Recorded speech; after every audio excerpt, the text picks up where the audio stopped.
And Maria O'Callahan Cassidy is the Senior Associate Vice President of Campus Operations at the University of Richmond. We also have Byron Woods, the Dean of Facilities at College of the Sequoias, and Philip Fleming, the Director of Physical Plant and Facilities at Cypress College. We're happy to have you all here today. And David, I'm going to go ahead and hand it over to you. Great, thanks, Indira, and thank you everybody for joining us today, and especially thank you to our panelists, Maria, Phil, and Byron, for joining us, and really look forward to you sharing your insights. And what we're going to really discuss today are these key things: the challenges with aging infrastructure, also energy management and sustainability practices, emergency preparedness and security, budget constraints, and some of those resource management challenges, also collaboration with leadership, and then dealing with the unexpected. And then we'll wrap up with some questions as well. So let's go ahead and jump right in. So, most organizations across the board, whether you're higher ed or any other industry, are really struggling with this. And it's with the several real world challenges that require strategic approaches to effectively address them. And we're going to hear some from these people that are on here, from our panelists. And that comes down to our first thing is aging infrastructure. Big problem across the board. I see this everywhere I do site walks, is just different buildings, different ages, and the panelists can share their insights on this. But again, with aging infrastructure also comes old problems in many cases, and we'll want to talk about how they're balancing those upgrades and those different things that they run into with those aging buildings. So let's jump right in. And Maria, you've got some old buildings. So how do you prioritize repairs and renovations to minimize disruptions at your sites? Oh, that's a great question. It's not, this is very common, aging infrastructures across many industries. So higher ed, I just want to be clear, isn't the only one. But I will say that we have a unique set of challenges given that there's never any downtime anymore on college campuses. Sure. So that's the first challenge. The other one is making the decision exactly what you're going to repair and how you're going to repair it. Meaning, is it something that you want to do a one-for-one replacement, or is it something that is going to tie into your sustainability goals? A lot of universities are looking to get to be carbon neutral within a specified period of time. So when you're looking at replacement, should it go in conjunction with a capital project? What is your overall strategy, and who ties into that strategy? Some schools and centers have sustainability professionals that help them make those decisions with senior leadership, but it all has to be, I like to use the analogy of layer cake, where you kind of marry and build upon all the different processes and goals that you have across the institution. Data, you can never get away from true data. So whatever decisions you make, is not everything ages at the same speed. Right. FCAs are basically a snapshot in time. You might have a roof that's like reaching the end of its useful life, but across campus, you might have another roof that has a little bit more time, supposedly, to it, but that's where you're seeing the leaks. Or you have an HVAC issue in one building that should have a few more years, but your calls are actually coming from another location. So it's using the real-time data over on top of the other data that you have collected to make those decisions. So prioritization is a moving target. All that, it's just a moving target. So you've got to have these touch points. You just can't have these yearly budget meetings and be like, okay, that's our plan for the next year. I like to get with the team on a monthly basis and say, hey, listen, what are we looking at? Is there things that are skewing our data this month? Are there things that we are planning to do that maybe should get pushed out and something else take their place? So it's discussions, and it's a constant review. Yeah, I couldn't agree with you more. And Phil, let's get your insights on this. So David, what I would do is break this out a little bit into kind of two answers, if you will. So inbound prioritization of repair. So those are service tickets coming into my unit. Those are evaluated under the fire life safety concept. So we look for any safety issues first, and then prioritize the assignment of the tradesmen who respond to those service tickets accordingly. And then down from there on to the more mundane things, and we get those assigned and those repaired accordingly. The renovation type approach, and to minimize disruption there, it's more of a midterm, long-term planning. And what we try to do is prepare out what we call a swing space in our area, or an extra space for the users of a given program to be able to be housed while we're renovating a given building or area. So that what that does allows the program to continue, albeit they may not have everything they had previously in their original facility, but we make it work. We get them their essentials in their swing space, and then we go about the task of planned renovation for that given area. And then we have an announcement date is when we're going to move them back. And usually everybody's real happy around that date. We cut ribbons and whatnot. And then we do it all again for another division. You mentioned age infrastructure. So this is a continual process that's happening. My campus was built in 1965, opened in 66. So that's how I'd answer there. No, I can appreciate that. And, I always say old buildings can mean old problems too. And in many cases, you inherit some of these problems. And how do you plan for that? I like the idea, Maria, where you were talking about those more frequent meetings, but also the challenges that Phil mentioned too, with having the right people in the right spaces, but also being able to relocate those people during those events. And Byron, what's your take on this too? Because you've got 3 campuses. Yeah, we've got 3 campuses. The original campus was constructed in 1938. So you talk about aging infrastructure, we're dealing with it every day. Whereas the other 2 campuses, Hanford and Tulare, those were constructed in about 2012. So a lot newer infrastructure out there. But the approach is very similar to what Phil shared. The top priority is always safety, followed by comfort level.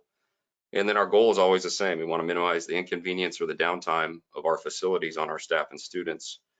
Prioritizing renovations is probably a little bit different in that, in my opinion, I think it's always important to always evaluate our finishes, equipment, infrastructure that is frequently problematic, meaning that the areas that incur the most work orders, you always need to evaluate the life cycle costs and return on investment. Return on investment is key. So weighing the cost of a replacement or an upgrade versus the cost of, say, nickel and diming the issue for the next 5 to 10 years, kind of what Maria was saying. Every repair creates an opportunity. So it's a matter of, do you just kind of put a Band-Aid on it, or do you look at meeting, your future sustainability goals? One example I can quickly share is, it's not a building renovation, but it was an infrastructure upgrade. Last year we invested in upgrading some storm drainage on the Visalia campus, and we've had flooding concerns for decades.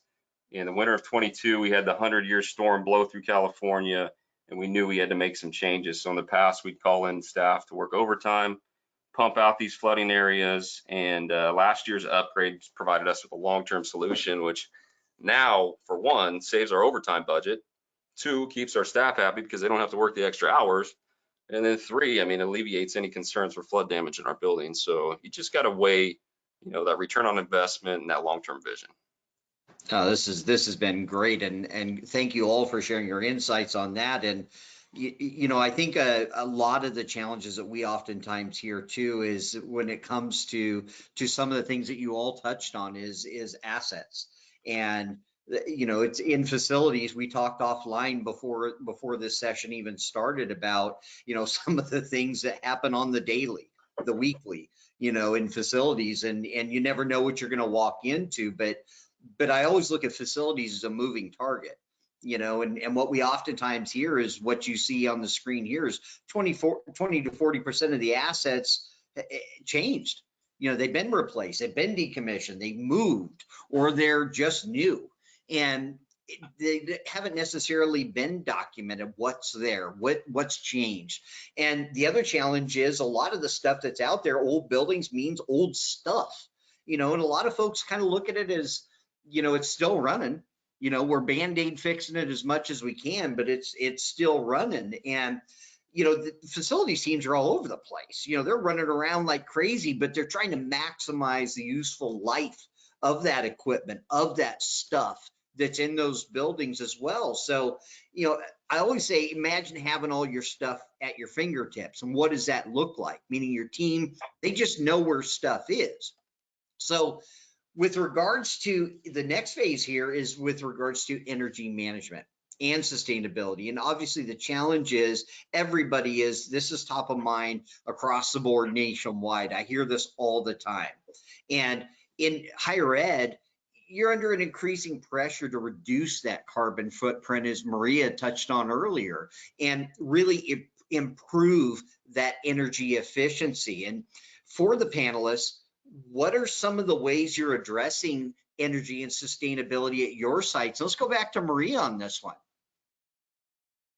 Yes, it's an exciting time. I think since COVID, the technology advancements for a lot of the equipment that we use in facilities has really gone into overdrive. And that presents a unique set of problems too, which is, do our teams have the skill set to help identify what should go in as a replacement and or even maintain it?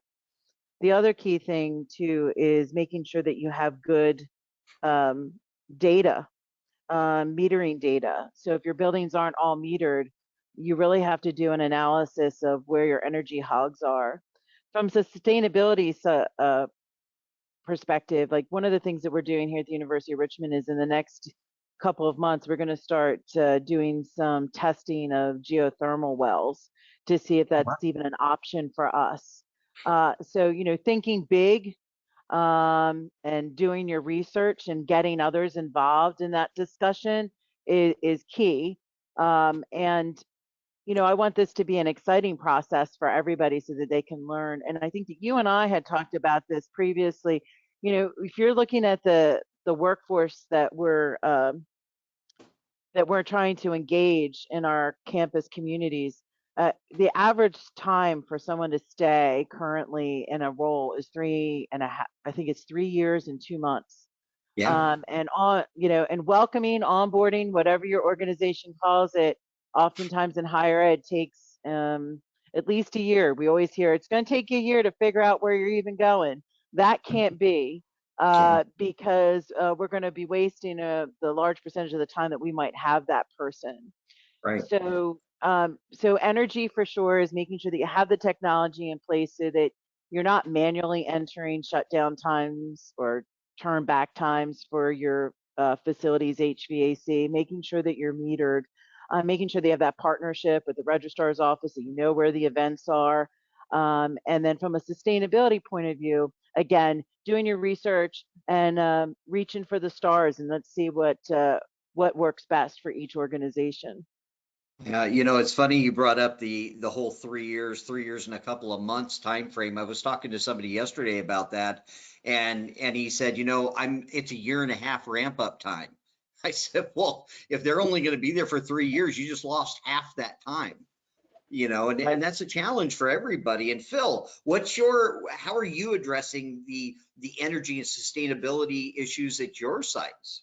So just dovetailing right off a lot of what Maria had to say. So I'll just start out with kind of what has already been done. A lot of your low-hanging fruit, obviously your lighting, we've converted all to LED campus-wide, both interior and exterior. The word of caution there for any group that has not yet done that, make sure you're speccing out the best quality systems and fixtures that work well for your campus, because many of the stuff has 10-year warranty on both parts and components, and you want to pay close attention if you haven't done that yet. And then obviously VFDs and things of that nature where you can draw down your energy usage. We're all trying to get to the previously referenced net zero. And so that's the effort there. We're nowhere near that, but certainly that's the target. And then obviously, you know, state of California, the big popular thing out here is on solar. And so our site is in the process of mapping out our parking lots are ripe for being able to install the large solar carport type panels. And we're currently looking at that, but I would advise all facilities directors, anybody has their hands in this, to be cautious with all of that, because I don't mind saying it.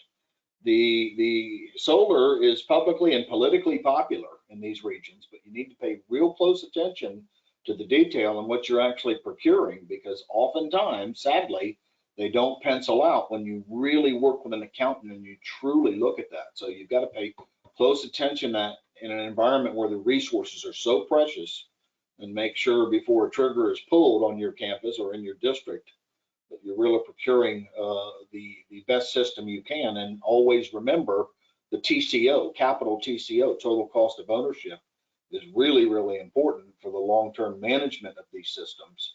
And you would have what I would say a skeptical seat at the table, a healthy measure for the organization to ensure that all of these issues are discussed before a governing board pulls the trigger on the approval of a multi-million-dollar solar project. But anyway, that's where we're heading. We've done well thus far. I've been 8 years on my site, or in year 8. And we're drawing down systematically our energy usage and trying to work our way toward zero net energy. So that's my answer. No, that's great, Phil, and I appreciate your insights on the solar side too, because I see solar going in at many of the sites that I site walk, and some of them it's the entire parking structure or parking lot has the covering. Others they're on rooftops of buildings, and it can be challenging because it's what is that TCO, like you mentioned. I mean, what is that actual cost? And I think doing your due diligence is a big deal. And Byron, jump in here. What's your path for energy and sustainability at your sites? I'm in the same boat as Phil, as a California Community College, with the same exact approach. We had 5 years of funding dedicated to Prop 39, which was energy efficiency projects. And I think most of us low hanging fruit was just the LED lighting. Just swap every single light bulb out to LEDs. And then a lot of districts have made the push for solar. And I completely agree with Phil's comments about just being cautious about the details of the contracts that are being discussed. Like we're doing it right now. I've done carports at all 3 campuses of ours, and just getting ready to sign a contract on another one. But a carport structure, you're looking at a 20 to 25 year payback on that. Is it worth it? Yes. With the rising electricity costs in California, absolutely. The sooner you get solar, the better.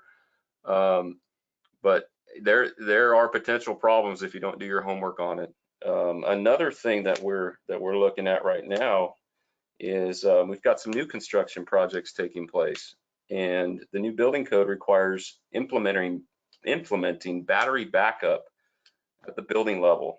So I'm really curious to see how this works out. The concept's simple. You shift your power source from the grid to batteries during peak pricing hours, but I'm not really sure what to expect from a maintenance perspective or TCO or life cycle costs for the commercial battery systems quite yet. So that'll be interesting to see how that shakes out over the next decade. Yeah, I would love to hear more of that, and how some of the data points come in on that. That would be really interesting. So let's jump to the next thing here, and this is with regards to emergency preparedness and security. With everything that goes on in schools, and unfortunately we see reports all over the country of incidents that happen at different schools, different varying levels of emergencies, but also the negative impact that can have on a facility, that when they do have some kind of an incident or a disaster or even an active shooter at their site. And let's jump in and lean into that. And what are some of the steps you're taking to address preparedness for those emergency situations, Maria?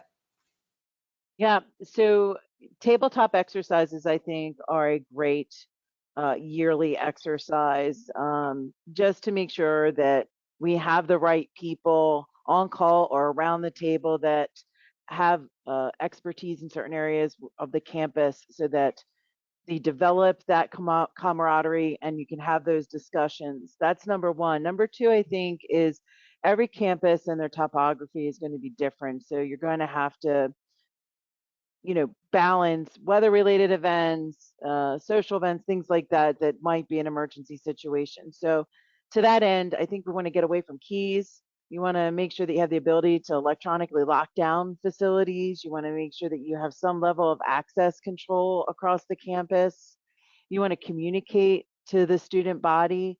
You want to be able to communicate to all the campus community, and you want to have training sessions where not only just those that are on the emergency response team understand what their role is, but training sessions so that the community understands what their role is. And that's easier said than done, but that communication piece is so critical so that there's not a panic mode. We just had a tabletop session not too long ago in reference to hurricanes.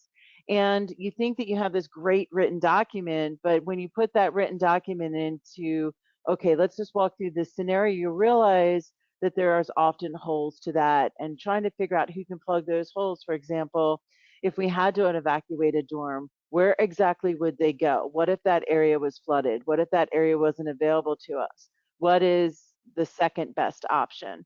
What is the third best option? So having, depth at the bench when you're having scenarios is incredibly important.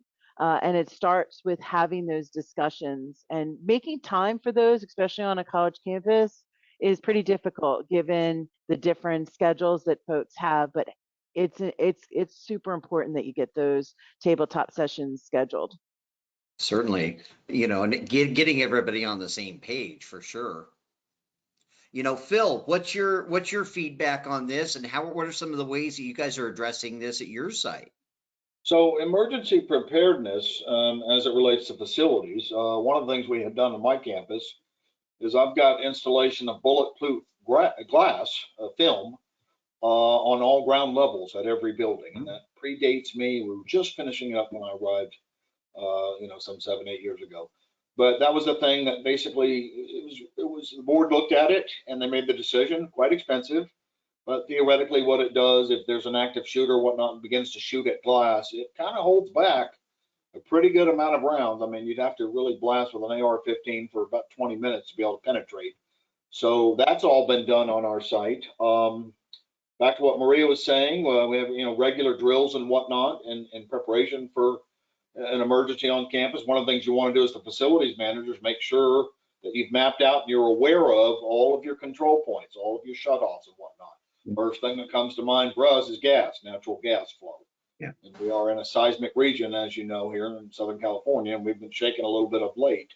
So we constantly have to be thinking about emergency preparedness and our methodology. It's one of the things your system, Dave, the system helped us map out all of those points of controls, and we now have that legitimately mapped. My staff can open that up electronically and identify the quickest method to get those points of control shut off, just in the interest of safety, until we can do an assessment and determine what level of emergency we have. We also have a capacity lockout button that was discussed at all of our ground level, not down to the classroom level, but at least all of our main points of entry. And the master button is housed at our campus safety division. They're in charge of and responsible for that.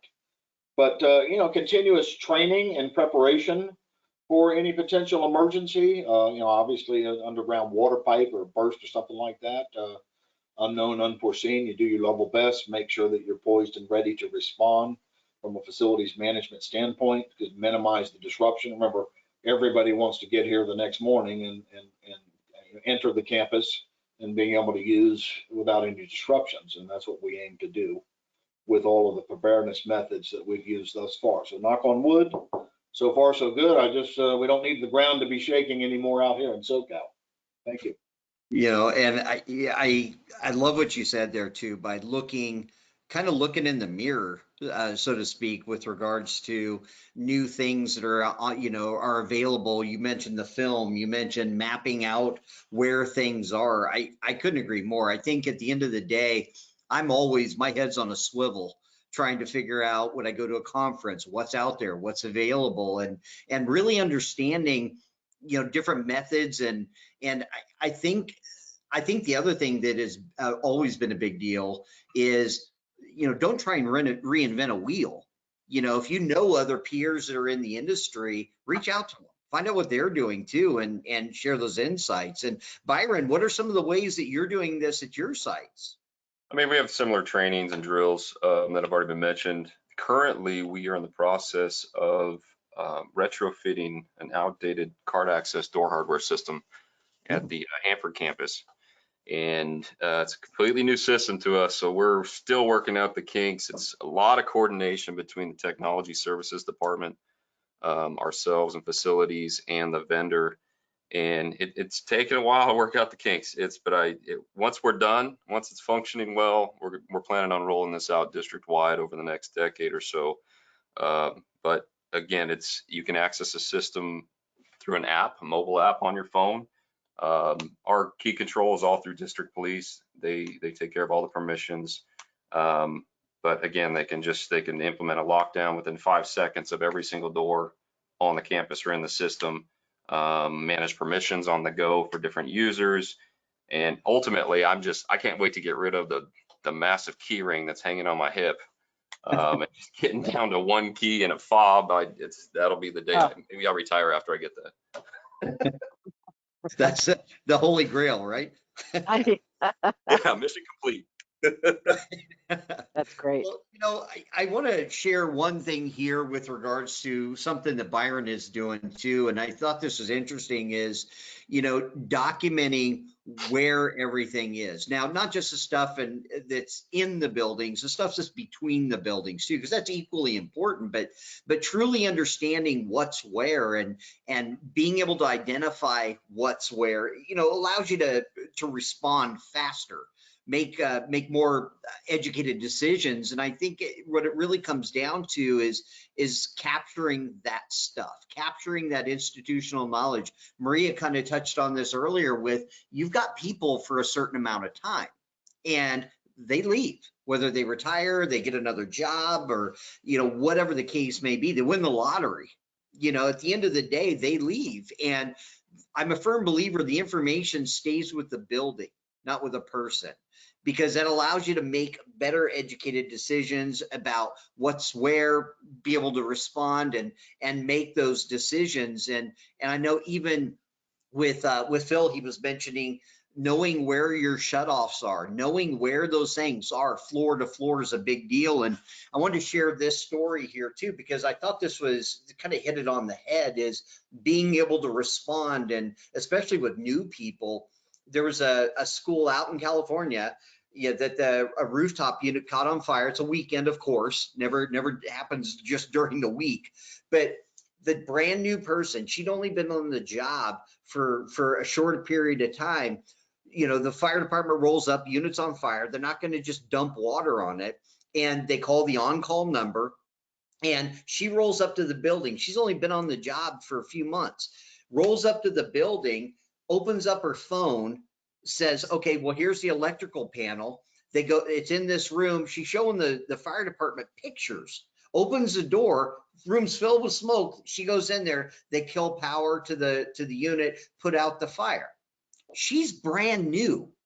That's, to me, is the big deal. And Byron, you touched on this too, with being able to access stuff on my phone, not always sitting at a desk, get it from home, and being able to respond faster, can just save so much time, so much money, and really potentially, save lives in some of these instances.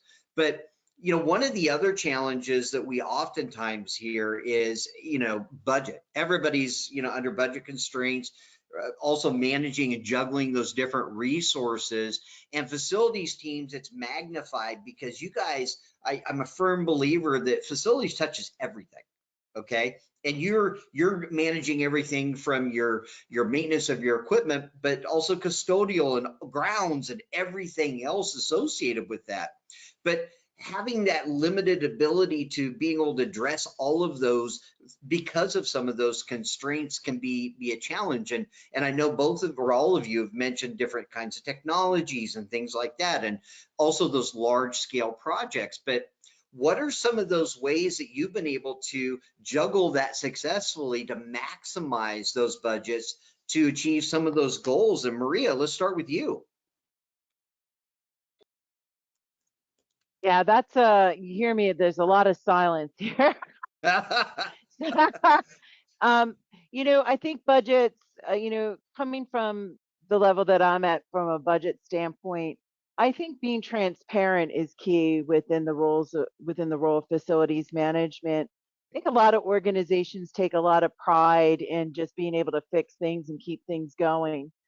But taking that next step and doing a risk assessment, or knowing that you just didn't touch this issue once, that it's, you know, a constant touch situation to keep things up and operational, needs to be raised up through the organization so that budgets can be put in place to do a repair or a replacement of those items. You know, you want to always be more, you don't want to be reactive all the time to your issues. So when you're looking at maximizing your budget, one thing you want to do is make sure that you do it right the first time. Don't propose something that's a half fix or a band-aid. Get in there, like there might be some sticker shock, but always present the best case scenario of what needs to be done so that you'll walk away from it knowing that it's complete. Things might have to get value engineered, but that should be a discussion first and foremost. The other thing too is making sure that you're being more proactive instead of reactive so that we're not using as much overtime, because that's all funding that can go back into the coffers to make a good decision. I really liked what both Philip and Byron said earlier about really selecting the materials that you're using, just being cognizant of like, you don't have 17 different light fixtures for a building, or you don't have, you know, occupancy sensors, like 17 of them throughout the campus, that you're storing things that in your warehouse that can be replaced, or analyzing when they go down, that maybe that you should do a massive changeover with the product that you're using to minimize response to those certain areas. So there's so many different factors to it, but I can't stress enough, stop band-aiding, present the fix up front so that the money gets maximized for that particular issue. And in the long run, it'll save us so much more money. And I also liked what Philip said about making sure that before you procure systems that you're doing the cost analysis to actually operate whatever you're looking to put into place. Salespeople are salespeople. They'll always make it look like it's, you know, the pot of gold at the end of the rainbow. You really have to do your analysis nowadays to make sure that you're actually going to be able to get what they're selling out of the product within a specified period of time. I couldn't agree more. And Phil, what's your insight on your budgeting process to achieve those goals? So Maria touched on, just dovetailing right off of her commentary, is that, you think about our industry. So the easiest thing for all of us to do in the positions we're in is authorize the replacement of everything. But the challenge is to accurately diagnose the problem, initiate a quality repair, and extract the lasting life out of the various components without compromising safety. And so that has always been and will always be our challenge. So just dovetailing on a lot of what Maria said. So preventative maintenance comes to mind. The oldest suggestion in the book, an ounce of prevention is worth a pound of cure, is alive and well in our world. Have your teams out there looking at systems and units when they're out operational, running well. You monitor them electronically, and then you also physically, field verification in many instances. The HVAC team does a great job that I have, that just keep an eye on things to make sure that we're extracting the lasting life. And then as you are fixing, repairing, and ultimately replacing, I would say to every entire audience is make sure that you're specifying the most durable systems available. God, if I don't get any other message out to this group, it is the dollars are well spent when you identify durable systems. I've got some knowledgeable 30, 35-year tradesmen, and they make a comment every now and then and say, well, boss, you sent me out to do this, but you're not coming behind me, meaning they've initiated a quality repair, long lasting. And so what that ultimately does allows you to maximize your scarce budget and being able to ensure that all areas of your campus are appropriately serviced, and that you keep your eye and tabs on that budget. But if I can't impress, the biggest thing is to spec durable systems when you do renew and replace. There are some times where we'll take old motors and gears that are really quality heavy duty, and we'll take and have them rebuilt in an area of various back shops that rebuild things and reinstall those, because we are so dependent on the long-term reliability of those systems. And so that's what I want to impress upon the audience the most, is that you really want to have a good preventative maintenance program. And then when you do initiate those repairs, make sure you've got highly skilled technical trades persons and that are out there initiating quality repairs with the best components you can get your hands on. Thank you. No, I 100% agree, and you're maximizing that useful life of your equipment by doing some of these things too, and you know, getting as much as you possibly can out of those units, you know, and I love what you both said there. And Byron, share some of your ways that you're maximizing your budgets. Sure, I keep harping on this return on investment. That's just, I think, what drives me. And just an example for us, I'd say from about the year 2000 to when I started here in 2015, the district utilized an outside construction management firm for all of their, you know, small remodels around campus and even larger construction projects. And with my background being architecture, we started to facilitate some of these smaller remodels in-house. And just about 5 years ago, we created a construction management position in-house that coordinates and manages these small remodels. So this is separate from the maintenance side. Maintenance still maintains existing conditions, and construction focuses more on alterations and upgrades to facilities. But talk about maximizing budget, this construction manager, they pretty much multi-prime the delivery of these small scale projects, meaning they coordinate the scope of work, they coordinate separate contracts for each subcontractor trade.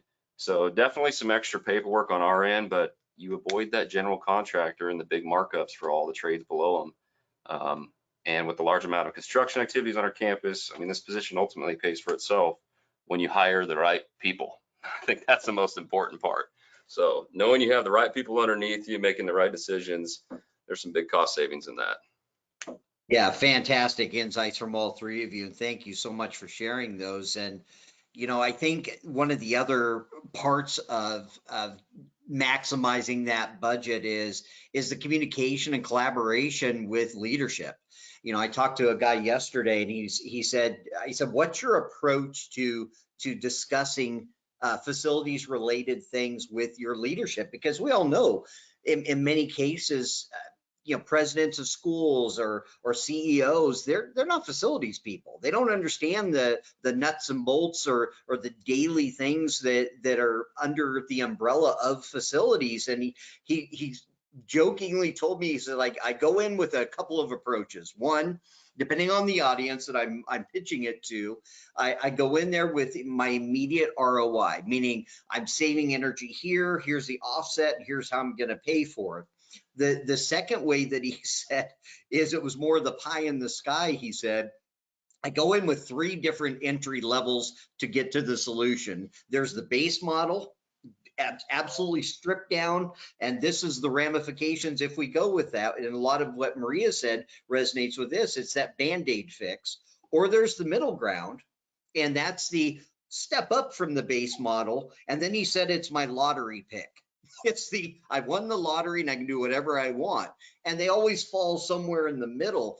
But he does a really good job of justifying each of those levels, but also putting in, if we go this route, here's what that means. It's going to last for 2 years. It's a Band-Aid or whatever the case may be. Or if I go pie in the sky lottery pick, you know, this is going to be, I'm replacing the entire system in the building instead of just the one unit. So again, it can be a challenge to really explain that type of information to leadership. So how are you successfully collaborating with leadership to achieve those goals? And that could be obviously investing in technologies, equipment, your people, and also expansion opportunities that you have. And can you share examples of that? Maria, let's start with you. Yes, this is a very important topic. And I think that another key point is to make sure when to address or to ask senior leadership for funding or the go ahead to investigate a potential solution. You want to go to them when you have all your ducks in a row. So I like what you said before about the person that you talked to before offering 3 solutions. The big thing is to make sure that you're connecting all the dots. And I like to call that like almost a risk assessment, that this is something that we're focused on. If we don't address it, these are the potential outcomes. and connecting the dots for them so that they understand what the potential could be if we don't address this. And then you want to add the strategy. And then the strategy should be some options, a time frame, and a cost estimation, and what it would do to the occupants of that facility and or to the daily operations to correct it so that they can make the best possible decision, because we all know that politics are involved.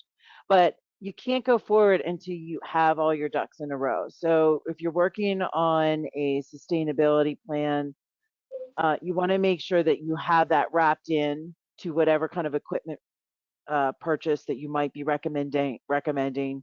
You also want to, if you have a capital plan coming up in that building or that facility in a couple years, you want to have that discussion as well as like how that would impact them. Can you wait? Can it be wrapped in then? What would you need in the interim to keep things going? But having all that detail and have the weeds, like all the details on the weeds, like ready to go, but having it in a concise manner so that it can be presented is the way to approach it. And to always be transparent. Don't hide issues in your back pocket.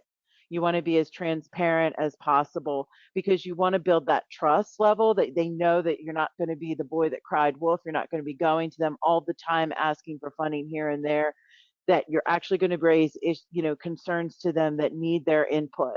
And then making sure you build that trust over time by having a budget that is realistic for your department. And you might not be asking for funding increases year after year, but that you want to present your long-term strategy as well.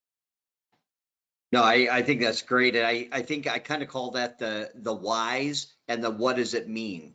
If here's why we need it, and if we don't get it, this is what that means. And I think, again, it kind of goes back to that justification, that ROI that Byron mentioned too. They don't understand until you say, listen, this means we're going to displace, 4 floors of students out of a dorm. And because that's real to them. But again, there's also the other ramifications of those different things that they don't know. And having that open communication, I think, is a big deal. Phil, give us your insights. Yeah, so I'd like to start. This is one of your top 5 most essential roles as the facilities leader on your site. You really have to go to the hierarchy in your division, your campus, and sell your program, literally, and get yourself and keep yourself on the map as to how important your services are. And then if you've got critical systems, if you've got aging infrastructure, I mean, the oldest suggestion in the book is you don't have a problem until you can get it recognized as one. So make sure I'm clear here. So everyone is a salesperson for their division, and your staff really counts on your ability to deliver that information to the decision makers on the campus. Now, like what Maria said, you don't want to cry wolf, but you want to bring good, valid information and ensure your boss or the hierarchy you report to is well aware of the value of these systems, how much the entire campus community counts on their reliability, and then be able to clearly articulate and demonstrate what it takes, both human resource wise, component and technology wise, to keep these systems fully operational, reliable, and dependable. So these are ways that you can clearly assist your team and to make sure that your leadership knows what it takes to be able to achieve the goals, that if they depend on you, your division, in turn, here's what it's going to take to get there. I think we could all agree many of our largest battles are in human resources or adding the appropriate amount of staff. And that's always a moving target, and there are matrices out there you can look at. APPA has some of those available to you. But you really, really want to make sure that you're advocating for your program, realize that your folks, your team counts on you, that's doing that in the organization. You have a serious, I like to say, most important seat at the table to ensure that these physical plants and facilities are up and running well. So that's my advice.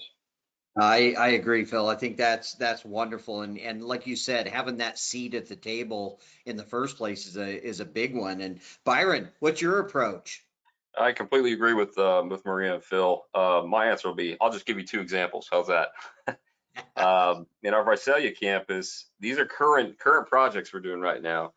Visalia campus, we have a 300,000 gallon pool. It was built in 1963, and we've maintained it over the years. Last resurfaced it, I think, in 2017 or so. But just last week, we issued a purchase order for upgrading our pool chemicals control system. And the new system includes a mobile app that gives us live readings of all the chemical levels, allows us to adjust valves as needed remotely from our phone. This is a huge transition from us because currently we're taking levels manually, writing them on a whiteboard in the pool storage room, and then logging them in a binder, and that's what we have to show to the health department for compliance. But now everything is recorded in the app. It's logged historically. I'm on cloud 9 right now with this new upgrade for us. And another project we're currently doing is upgrading our fire alarm smoke detection system in the Porter Fieldhouse Gymnasium here in Visalia. And that also includes a new mobile app that'll give us live readings of the panel, the fire alarm panel, which is not new to everybody. I mean, everybody's got access to their panel for the most part. But each individual smoke detector, you can see the status of each one, which I think getting down to that level of detail. So in the event of an alarm, we can identify the exact location of the alarm itself, the type of alarm, faults. And then even when the vendor goes out to do the quarterly fire alarm testing, they can manually test each device without physically touching it, just setting it off from their phone. So these are just huge upgrades related to technology that I felt was definitely worth sharing with the group. No, that's wonderful. I'd love to hear the different technologies that you're utilizing to really make sure that you can maximize your response times too. I mean, it's a big deal. So let's move on to the next segment here, and this really comes down to that: how do some of these things impact all departments? And I kind of come at this from a holistic approach when I look at and have communication with different organizations about how they approach even buying, how they approach looking at how other departments can leverage things, leverage systems, leverage budgets even, and share those resources. And a lot of the things that I keep finding is, trying to maximize some of the stuff that's out there, whether it's maintenance or operations, construction, all the different departments being able to leverage things in those purchases. That's what I found that leadership really looks at in many cases, is who else can use it? Who else can leverage this stuff, and how many other boxes can they check off? And I love that approach, because then it's helping the greater good, not just one individual, thing. That's those band-aids that we kept talking about earlier, is being able to address multiple different things all in one spot. But dealing with the unexpected is always top of mind with folks. Maria, you shared something earlier about some incidences that have happened even this week, and I know we've always see these every week. There's different things, they're just different degrees, but things go sideways. We're in facilities, and things go sideways quickly. And they happen all the time, but they don't always happen on a schedule. They break they break when they break, and your end of life date, your expected end of life date isn't reality. It may be close, but you may get another 2 years, but then it may happen tomorrow.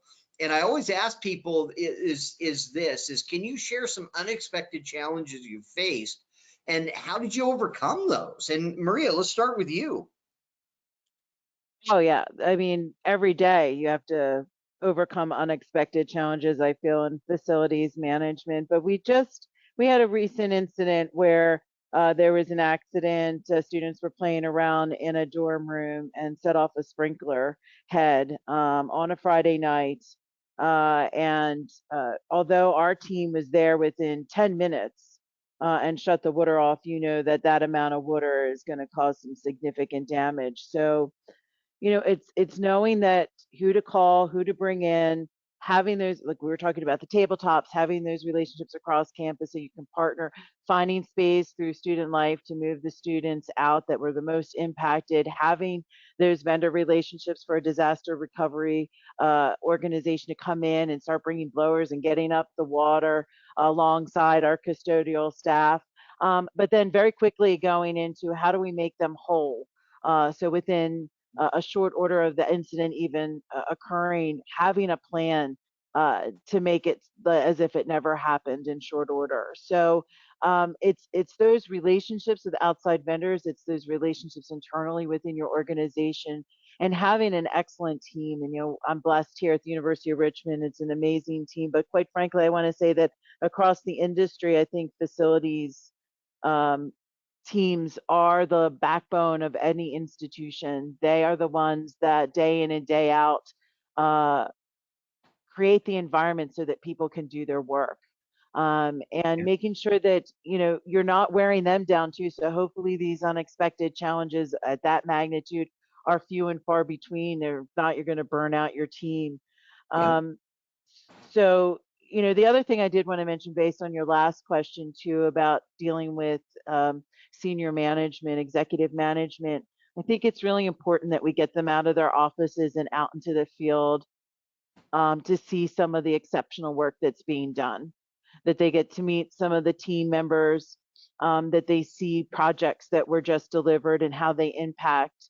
That show and tell really goes a long way when you're trying to explain why you need additional funding in certain areas or why you're going in a certain direction in reference to a project. Oh, I'd love that insight too. And you're right. Get them out of the office. Get them out of their bubble so that they can see the other things that the teams are doing. And Phil, with regards to these unexpected challenges, how are you dealing with those? Well, I'm an old veteran at this now. I'm at 35 years in 2 states, so I'll take the audience through a happening to me.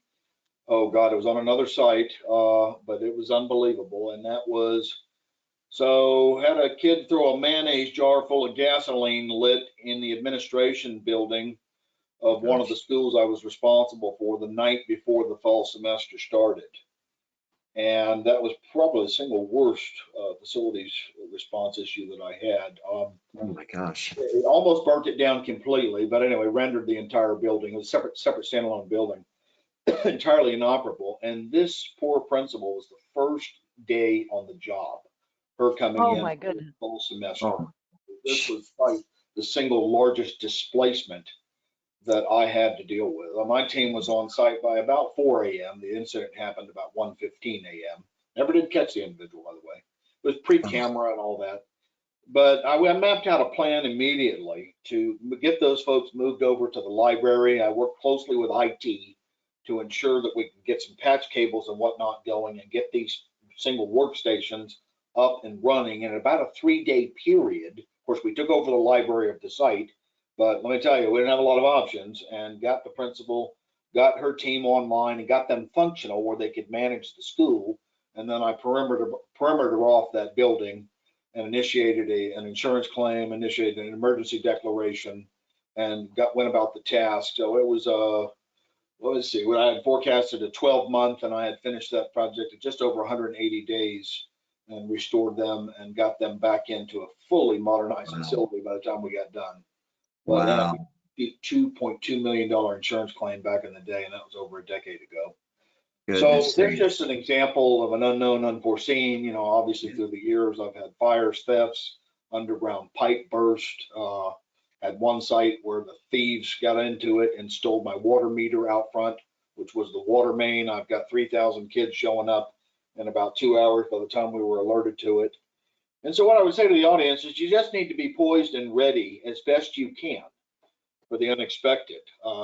Build out and just go through mentally scenarios that could happen and try to build out your response accordingly. And, obviously you start with your internal staff, make sure you have mechanisms to reach out to them. You got to be careful there because big unions, if you've got people on call, then you're going to have to compensate them on call. So you have to watch those rules, but make sure that you have that capability.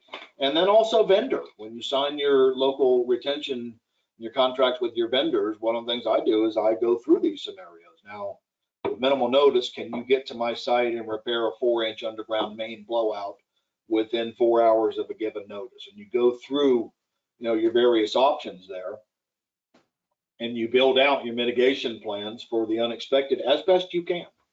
Yeah. And that's how to best and most appropriately manage the unknown, unforeseen with unexpected. And the last one I'd leave you with, the biggest thing I think collectively that I've ever seen, I'm sure everybody would agree with it, the oversight and management of the COVID-19 thing when it hit.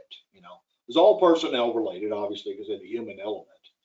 But what we did here is to stagger the work shifts and to change all types of on ground. We had the minimum 10-foot rule. I added 4 foot to the CDC's recommendation of the 6-foot physical distancing rule. Those of you remember that.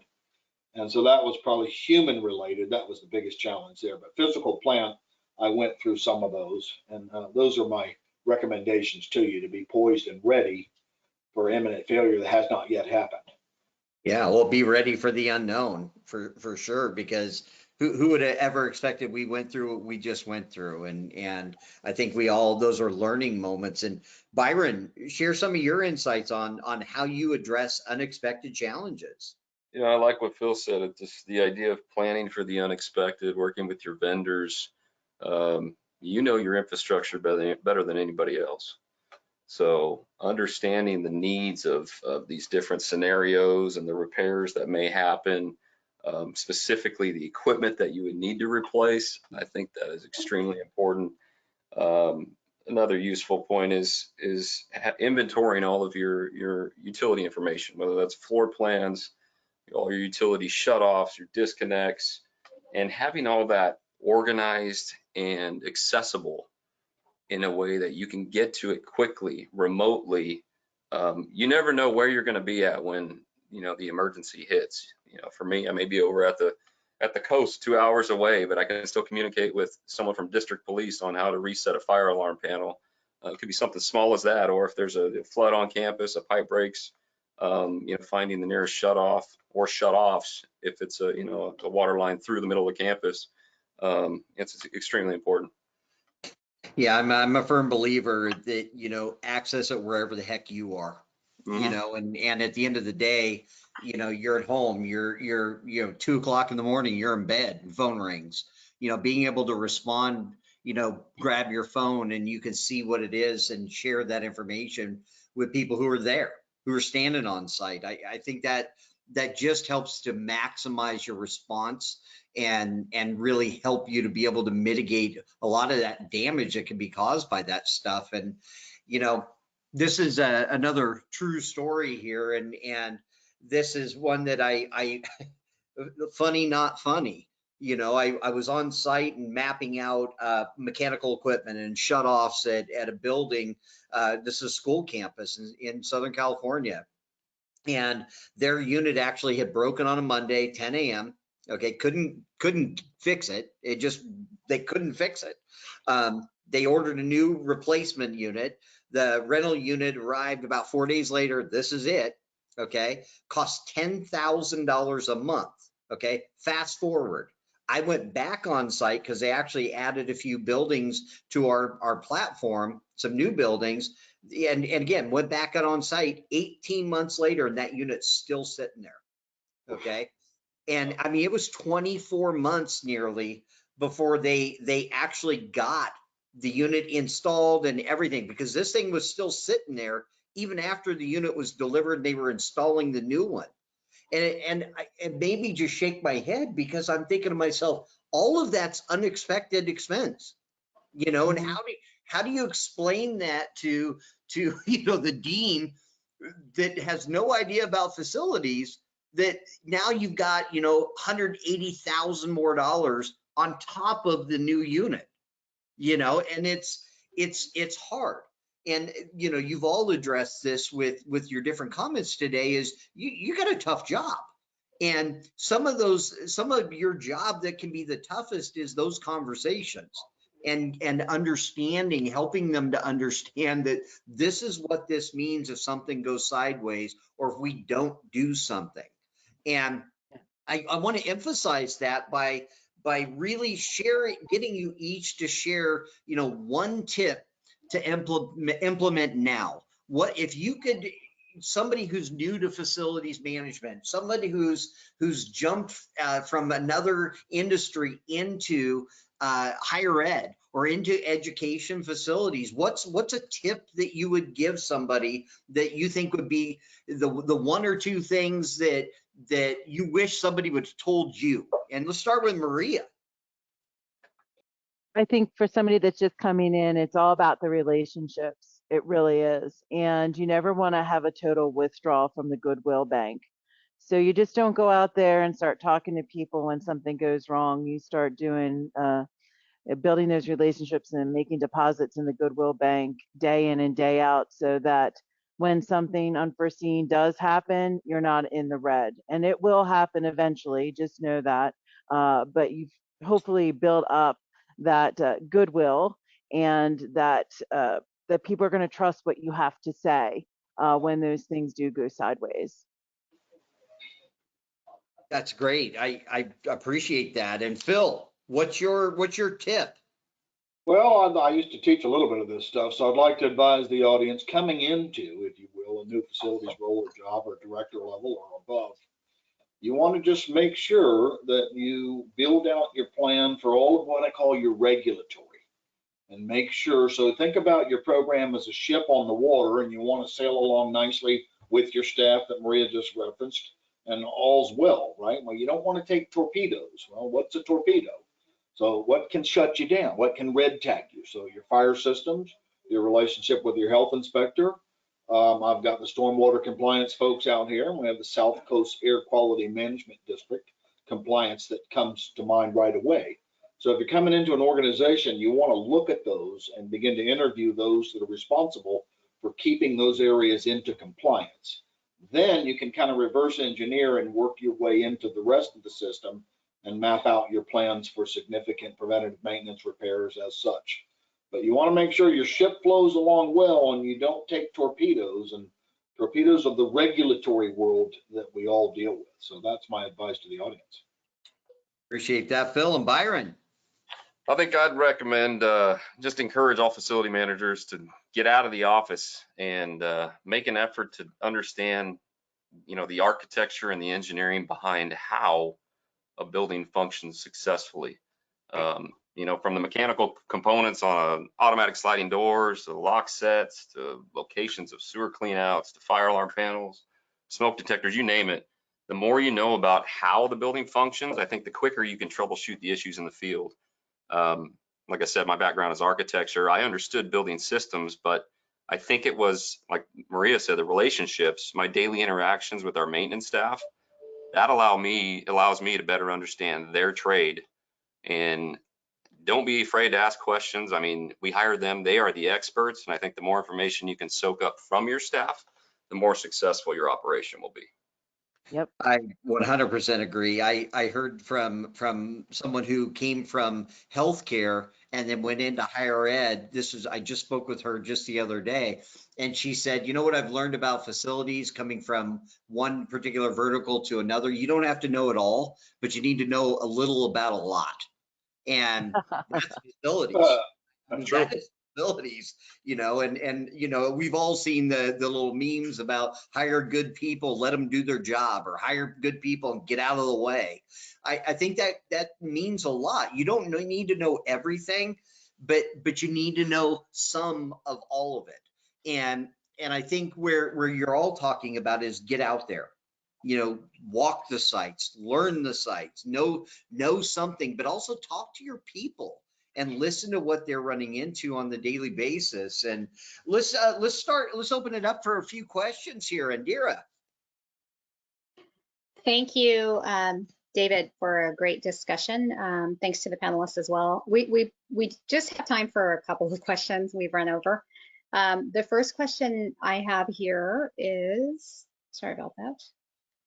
When employees don't stick around long and thus don't develop a lot of institutional knowledge, what is the minimum data needed to be a proactive facility manager versus a reactive facility manager? Is it operating costs, facility life, something else? Why don't we start with Phil on this one? So what I would say is, your as-built conditions or your as-built drawings in detail are the most precious to you.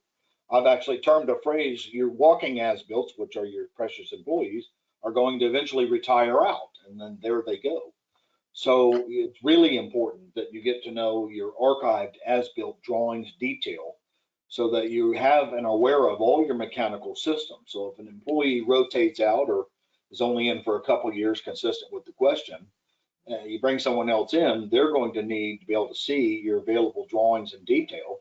One of the things I like about our system that we've gotten through the ARC is that we can electronically bring these up and begin to familiarize yourself with what's needed rather quickly and keep the program going. So I would say, you need to make sure that you're poised and ready via your as-built condition, both drawings and detail, and much historical information as you can pass on to the new employee as soon as you can get them on board if you have somebody that departs in a short period. I'm a firm believer, and someone said this to me one time, and I expanded on it. They said, people leave, but I always say that the information should live with the building, not with the person, because people do leave. And I think the challenge is that our buildings are a moving target as it is, and it's impossible for everybody to remember where everything is. It's that if that's the expectation, they're setting themselves up for failure. But I think with the challenge that we've got right now, and Maria actually addressed this at the beginning with just the minimal amount of time that people are average staying in their current role or even within the organization, speeds that process up, or it makes that process even more of a challenge, I should say, because now information's just scattered. You've got how much time are you putting into that person that's there for 2 years and they're gone? Well, that information and the things that they even uncovered walks with them. So Byron or Maria, any additional feedback you give for that question? I wanted to say, I think Philip was right on the money. I mean, as-builts are so important. I can't tell you how many times in my career I've walked into situations and I'm looking at what's supposedly an as-built and it is far from accurate. And it just delays emergency responses. It is critical. So you start with that for sure. And I really like what Byron said too, is that, you need to get out and about as a facilities manager. If you're spending 90% of your time at a desk, you're not really being a facilities manager. You've got to be out into the field, talking to people, inspecting areas, and just remaining curious. I mean, I just think that if you have a natural curiosity about your work, you're going to stay relevant. Things in the facilities management world are changing rapidly, and I would just say remain curious, always seek out new ideas, and always continue your education too. Yeah, I've heard that even as-builts, there are a couple of people I've talked to that they said they're not as-builts, they're either close to built or nearly built. That's the way they refer to them. So yeah, it doesn't necessarily reflect what's really out there. Yeah. So Byron, do you have any insights on this? Yeah, I think that I like that natural, that sense of curiosity. I think that's really what keeps us all going in this industry.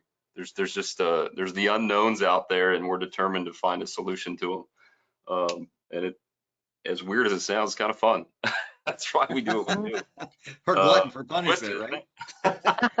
But no, I guess related to what Phil was saying, as far as as-builts and things go, we find ourselves often in uncovering, the unknowns. And my first instinct is I'm going to take a picture or a video, and it's on my phone. And you realize, oh shoot, 3 years, 4 years down the road, how hard it is to find that picture, that video. So I would encourage everyone to really take the time as soon as you capture that information, put it somewhere that you can find it or others can find it in the future. Yeah. Yep, that's great. And any other question? Is there another question? Yeah. I just want to let you know, David, some people were asking about those screenshots that you showed for both Cypress College and College of Sequoias in terms of the software. Can you just shed a little bit of light on that? Yeah, that's part of that is our software. Essentially, we we map out all the mechanical equipment. We're mapping out all the shutoff valves, and also it's a house for all of the as-bills. So the historical drawings, but they're all layered, showing where every renovation touched floor to floor. So as well as all the site drawings and all of that, underground utilities and all of that too. But again, that's our app. And we actually work with a couple of these people that are on here. They're actually our clients, and we were able to leverage our technology to help them. Great, great. Thank you. Well, we did go over, but I mean, the discussion was really good. So David, thanks again for moderating a fantastic discussion, and a huge thank you to Maria, Byron, and Phil for sharing your valuable insights today. We'll be putting together a blog summary of the key points that were discussed, and you can expect to receive that via email within the next week or so. There were just so many great points that you all brought up, and we really want to share that knowledge with the audience. A recording from today's webinar will be sent from the ARC Facilities team to all registrants, and a follow-up email within the next 2 days or so. If you don't see it tomorrow, you'll see it by Monday.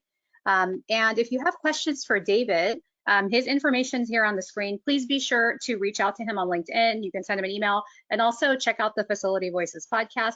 If you have questions for any of the panelists specifically, just send an email to us at ARC Facilities, and we'll make sure to connect you to Maria, Phil, or Byron. And you can see the email here, solutions@arcfacilities.com. Otherwise, David, do you have anything else before we wrap up? Thank you so much for the Maria, Phil, and Byron for joining us and sharing your just amazing insights. And for the audience, we look forward to definitely catching you on the next episode of Facility Voices too. Take care. Okay, this is David McKay from APPA. So thank you all to our participants, to Indira, thank you so much, and to our panelists. So thank you, everybody, and I hope everyone has a great day.